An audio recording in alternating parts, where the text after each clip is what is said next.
अब तुम बिल्कुल पहले जैसे रवि दिख रहे हो।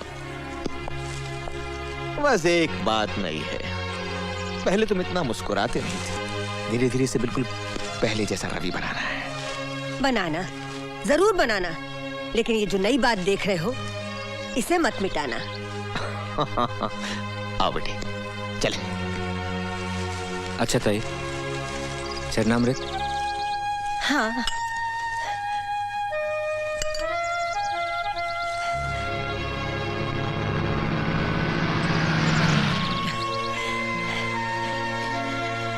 क्या हुआ बिटिया?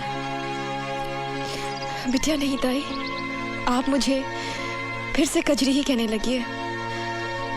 भगवान करे वो जल्द से जल्द बिल्कुल ठीक हो जाए, मैं फिर से अपनी दुनिया में लौट जाऊं।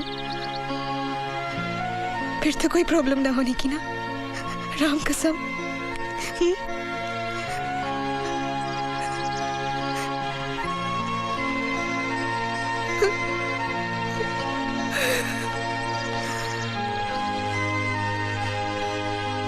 वेलकम रवि, आ गया हमारा बब्बर इस जंगल में फिर से राज करने के लिए। अरे हम तो बाहों का हाथ डालूंगा अपने जवाई बाबू के गले में। अच्छा सुना है कि ससुरा करण का बच्चा पकड़ा गया?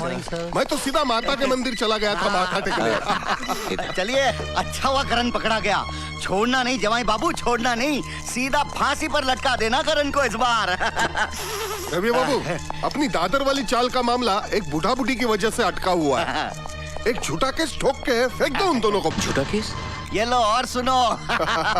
अरे जवाई बाबू, ये लंबी लंबी गाड़ियाँ, ये बंगले, ये शानो शौकत, ये सब झूठा ही की बदौलत तो है ना। अरे भाई थोड़ा सांस लेने दो।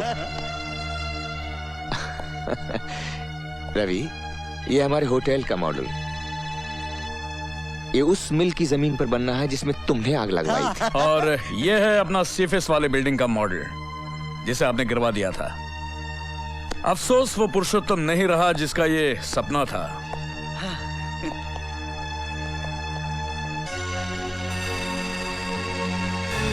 मारा तो मारा सिंघाल साहब, लेकिन आपने क्यों मारा? इसलिए बेवकूफ कि उसे अभी असलियत नहीं बतानी है। पहले वो ठीक हो जाए, अपना काम पहले जैसा अपने हाथ में आ जाए। उसके बाद कहेगा ना तो उस नाचने वाली को उठाकर तेरे बंगले में डाल देंगे। जी भर के उसका नाच देखते रहे ना। समझा? चल चल।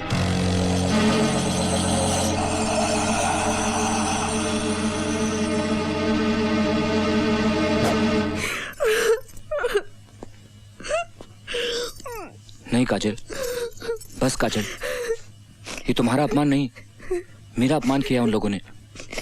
ये लोग अच्छे लोग नहीं हैं काजल, ये ना। ये तुम किस मुंह से कह रहे हो? तुम भी तो उन्हीं में से एक हो। हाँ शायद हूँ। पता है वो करण मुझ पे क्यों गोली चलाना चाहता था? क्योंकि तुमने उसके ईमानदार बाप के दामन पर दाग लगाकर उन्हें जेल भिजवा दिया और शर्म के मारे उन्होंने आत्महत्या कर ली। यही तो मैं बताना चाहता हूँ काजल, उस भले आदमी ने आत्महत्या नहीं की थी, इन्हीं लोगों ने जेल में उसकी जान ली थी।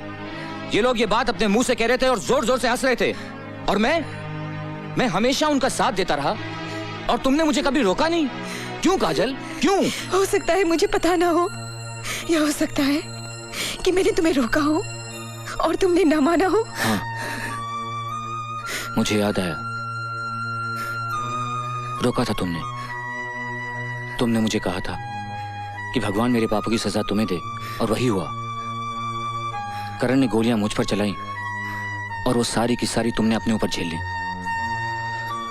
हे भगवान, तूने फिर भी मेरी काजल को मुझे वापस लौटा दिया। मैं इस उपकार का बदला कभी नहीं चुका पाऊंगा, लेकिन हाँ,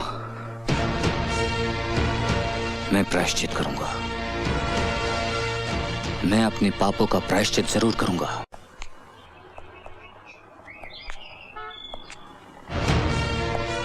तुम किस लिए आए हो तुम यहाँ? माँ जी, मैं अपनी गलती कबूल करने आया हूँ। माँ जी, मैं बहुत पछता रहा हूँ, बहुत पछता रहा हूँ। इस पछताने का कोई मतलब नहीं है। क्या होगा इससे? मेरे पति का स्वर्गवास हो गया, मेरा बहादुर फौजी बेटा हत्यारा बन गया। नहीं, अब चाहे भगवान भी तुझे माफ कर दे, मैं माफ नहीं करूंगी। मुझे माफी नहीं चाहिए माँ जी, मुझे सजा चाहिए, और भगवान के हाथों नहीं, तेरे हाथों। मैं तुझे प्रत्यक्ष भगवान मान के पूछता हूं कि तू मुझे बता कि मैं क्या करूं। मुझे कोई राह नहीं दिखाई देती माँ, और तू ही मुझे बता कि जब एक इंसान को एहसास हो कि उसने भूल की है और वो उस भूल का पछतावा करना चाहे तो वो क्या करे। आखिर कोई तो सजा होगी मेरे जैसे गिरे हुए इंसान के लिए, कोई तो होगी। हाँ, सजा तो तुझे भी मिली है बेटा।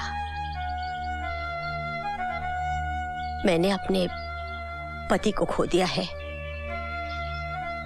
और तूने अपनी पत्नी को।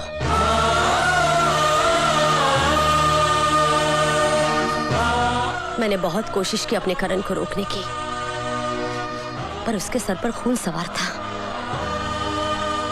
गोलियां तो वो तुम पर चला रहा था।